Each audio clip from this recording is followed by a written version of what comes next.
श्रावण महीने की दोनों अष्टमियों में से कोई भी अष्टमी, यह भी जरूरी नहीं है कि सोमवार की ही अष्टमी चाहिए। श्रावण महीने की दोनों अष्टमियों में से कोई भी अष्टमी को कितना लगाना है? बीच वाला जो पत्ता है उस पर पीला चंदन। जब आपको लगे कि मेरा जीवन बहुत कष्टमय है, अब ये रोग, अब ये कष्ट दूर ही नहीं हो रहा, अब ये आए दिन तकलीफ पर तकलीफ बढ़ती जा रही है, आए दिन रोग बीमारी, पैसा घर में बच नहीं रहा, बहुत कष्टमय जीवन है, इसमें लगाओ पीला चंदन बेलपत्री की बीज पत्ती पर। महाराज, और बीज पत्ती पर जब चंदन लग जाए, लगने के बाद में ये दोनों पत्ती पर लाल चंदन लगा लीजिए। इन दोनों पत्ती के बीच में जो डंडी का भाग होता है, पत्ती से लेकर जो दो पत्तियां होती हैं, इनके बीच में जो जगह बचती है, इसमें मां पार्वती के 64 योगनियां, मां पार्वती अपनी पूर्ण सिद्धि के साथ में जितनी भी देवी के स्वरूप हैं, वो माता 64 योगनियां देवी के स्वरूप में यहां पर विराजमान होती हैं। दो पत्ती के नीचे से जो डंडी होती है नीचे तक, ये पूरी डंडी में 33 कोटि देवी देवताओं विराजमान होते हैं इस पूरी डंडी के अंदर। तो ये बीच वाली पत्ती है, ये जो बीच वाली पत्ती का जो भाग होता है, इस पत्ती के भाग में शहद का प्रयोग कर कर, यहां पीला चंदन, लाल चंदन, शहद का प्रयोग कर कर, इसी तरह से पकड़कर ये बेलपत्री की जो डंडी है वो अशुक सुंदरी पर जब आप समर्पित करें, तो जहां से जल बहता है उस ओर पर इस पत्ती को चढ़ाकर केवल आपके हृदय की बात कहकर देवाधिदेव महादेव से कोई भी शिव जी का मंत्र, पंचाक्षर नमः शिवाय, षडाक्षर ओम नमः शिवाय, श्री शिवाय नमस्तुभ्यम, या महामृत्युंजय मंत्र, जो शिव का मंत्र हो आपके पास में, उसको बोलते हुए देवाधिदेव महादेव को धीरे धीरे जल की धार चढ़ाना प्रारंभ करो। जल की धार जब पूर्ण होने लगे, उसमें थोड़ा जल बचे, तब अशुक सुंदरी पर जो तुमने बेलपत्र चढ़ाई है, वहां उस जलधार को चढ़ाए। ये प्रयोग आपको केवल सोमवार की अष्टमी पढ़ने पर ही करना है। कौन से दिन करेंगे? जम के बोलिए जरा। सोमवार की अष्टमी पढ़ने। और धतूरे का फूल,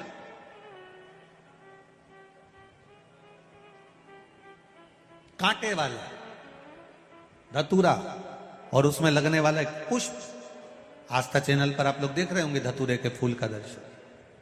धतूरा और धतूरे का पुष्प, छोटा सा पौधा है, ज्यादा बड़ा नहीं है, कांटा लग रहा है, धतूरा लग रहा है, और उसमें भी साधारण धतूरा नहीं, जिस धतूरे के नीचे की डंडी लाल कलर की होती है, अगर वो सोमवार की अष्टमी को देवाधिदेव महादेव को समर्पित करी जाती है, तो उसके घर में कभी संपदा की कमी नहीं होती है।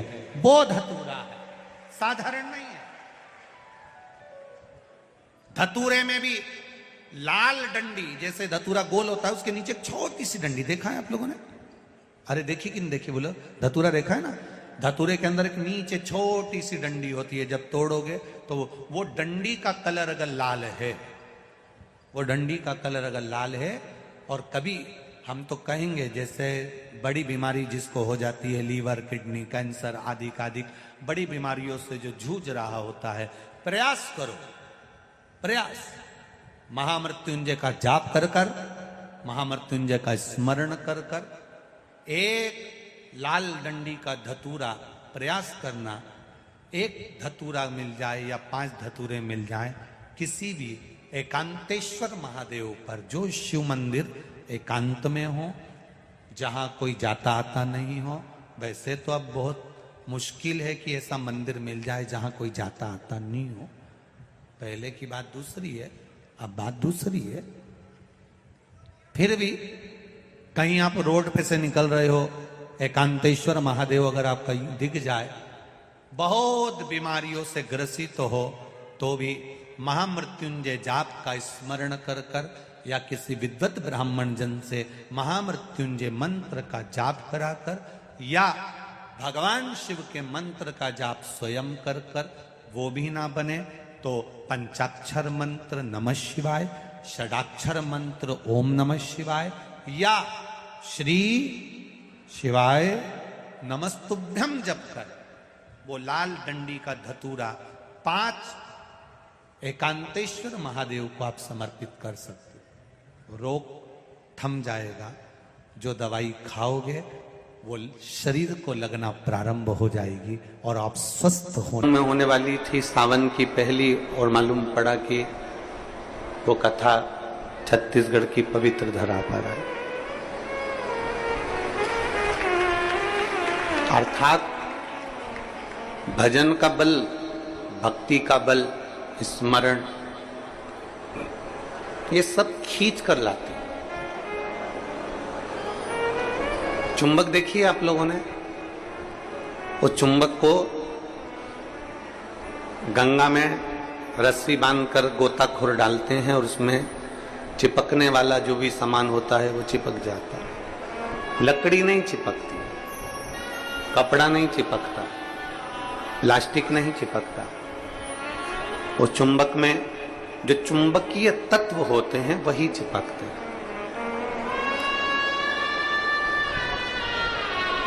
हम तो ये मानते हैं कि सावन के महीने में भी भोलेनाथ एक, जैसे लोग गंगा जी में चुंबक फेंकते हैं और उसमें जो चिपक गया वो चिपक गया, उसी तरह भोलेनाथ भी सावन के महीने में शिव महापुराण रूपी चुंबक को डालकर हिलाते रहते हैं। किसके भाग्य में है और कितने लोग चिपक सकते हैं ये उसी को मालूम है।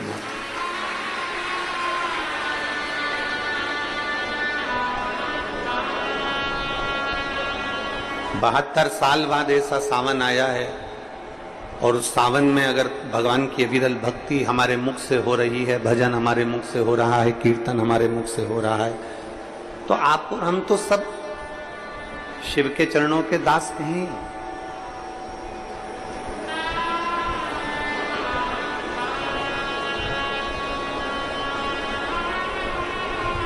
कहते हैं, शिव महापुराण की कथा कहती है, नौकरी ऐसी होना चाहिए, सर्विस ऐसी होना चाहिए जहां जाने का मन करे। ऑफिस में तुम बैठते हो और दिन भर क्लेश मचे, फाइल तुम पढ़ते हो और फाइल उठाते से तुम्हारे को मानसिक टेंशन आ जाए, जरा जरा सी बात में चिंता खड़ी हो जाए, तो वो ऑफिस जाने का मन नहीं करता, नौकरी पर जाने का मन नहीं करता। नौकरी ऐसी हो जहां जाने का मन करे, और घर ऐसा हो जहां वापिस आने का मन करे। तो समझ, घर में अगर क्लेश हो रहा है, बहुत अशांति हो रही है, बहुत लड़ाई हो रही है, बहुत विवाद हो रहा है, कहीं सास का मुंह फूला रहे, कहीं बहू का मुंह फूला रहे, कहीं बेटे का, कहीं बेटी का, कहीं माँ का, कहीं पिता का, कहीं भाई, कहीं बंधु, इनके मुंह फूले रहे तो घर में आने का मन नहीं करता। पत्नी का दिन भर मुंह फूला रहेगा तो पति का घर आने का मन नहीं करेगा। माँ बाप का अगर मुंह फूला रहेगा तो बच्चों का घर आने का मन नहीं करेगा। नौकरी ऐसी हो जहां जाने का मन करे, मन करे आपका कि मुझे बड़े उत्साह से जाने का। एक प्रश्न आपसे पूछते हैं, उम्मीद है कि आप लोग उत्तर अच्छा देंगे। हमने भी पढ़ाई करी, आपने भी पढ़ाई करी, हमने भी विद्याध्ययन करा, आपने भी विद्याध्ययन करा। जब स्कूल में पढ़ते थे, मैथ का सब्जेक्ट आता या साइंस का आता, इंग्लिश का आता, कोई सब्जेक्ट जब सामने आता तो कोई कोई टीचर इतना अच्छा होता था कि उसके सब्जेक्ट में भले मन ना लगे पर उसके सब्जेक्ट में बैठने का मन जरूर करता था। बोलो सही है कि गलत? बोलो सही है कि गलत?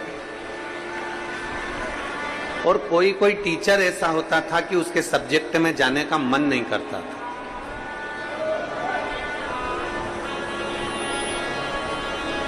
उनके सब्जेक्ट में जाने का मन नहीं करता। कोई टीचर इतना अच्छा, बहुत प्रेम से, बहुत स्नेह से, बहुत लाड़ प्यार से पढ़ाता है, बहुत स्नेह से पढ़ाता है, तो उसके यहाँ जाने का मन कर जाता है। और कोई कोई टीचर ऐसा होता है कि वो पढ़ाता है पर उसके अंदर इतना क्रोध, इतना गुस्सा है, कहीं मारना, कहीं ठोकना, कहीं अपशब्द कहना, कहीं कुछ कहना, तो मन ही नहीं करता कि उस टीचर के पास में जाकर बैठा। पढ़ना है आपको, सारे सब्जेक्ट पढ़ना है आपको, और प्रत्येक सब्जेक्ट को आपको तैयार करना है, प्रत्येक सब्जेक्ट आपको पढ़ना है, पर आप उस टीचर के सब्जेक्ट में नहीं जाओगे। प्रत्येक सब्जेक्ट आपको पढ़ना है, प्रत्येक सब्जेक्ट आपको धारण करना है, पर आप उसके सब्जेक्ट में नहीं पहुंचोगे। बस जैसे स्कूल में कोई टीचर अच्छा है तो उसके सब्जेक्ट को पढ़ने के लिए आप जरूर जाते हो, उसी तरह नौकरी ऐसी हो जहां जाने का मन करे आपका।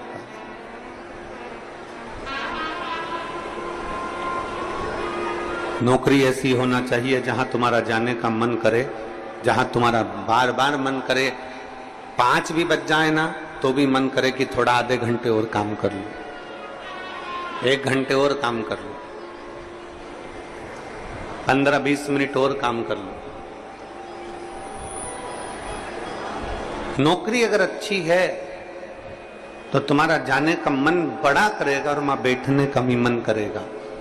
तो शास्त्र कहता है कि नौकरी ऐसी हो जहां तुम्हारा जाने का मन करे, और घर ऐसा हो जहां पर सब प्रेम से रहते हो, तो नौकरी से और दुकान से घर आने का मन करे, तो समझ लो कि तुम्हारा घर श्रेष्ठ है।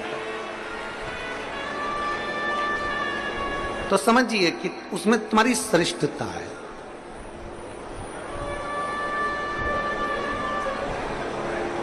जरा जरा सी बात में अगर क्लेश हो रहा है, जरा जरा सी बात में अपशब्द बोले जा रहे हैं, तो वो श्रेष्ठता नहीं है। लोरमी वालों ने भी बहुत व्यवस्था कर रखी थी, परंतु कीचड़ इतना है, मिट्टी काली है, पानी पड़ा हुआ है, इसलिए प्रशासन भी उस चीज को हाँ नहीं भर पाया, क्योंकि उनको दिखता है कि इतना लाखों में। अब आप देखिए कि 3 पंडाल बड़े बड़े डूम भरे पड़े हुए हैं, उधर भी बाहर भक्त हैं, उधर भी बाहर भक्त हैं, और इधर देखोगे तो चारों तरफ बाहर पूरे के पूरे भक्त भरे पड़े हुए हैं। प्रशासन भी ये चीज देखता है कि इतने शिव भक्त आएंगे तो वो आराम से कथा सुने, आराम से रहें, आराम से खाएं, आराम से अपना भजन कीर्तन करें, और आराम से कथा श्रवण कर कर अपने अपने घर को जाएं, किसी को कोई कष्ट ना हो। ये प्रशासन भी देखता।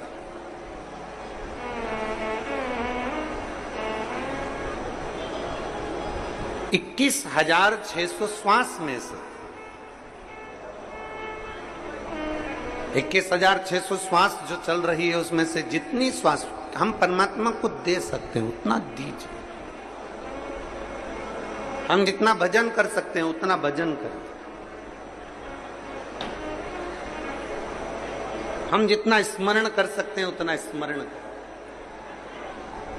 और तेरी कृपा बिना न हिले एक भी अणु, लेते हैं श्वास तेरी कृपा से तनो तनो।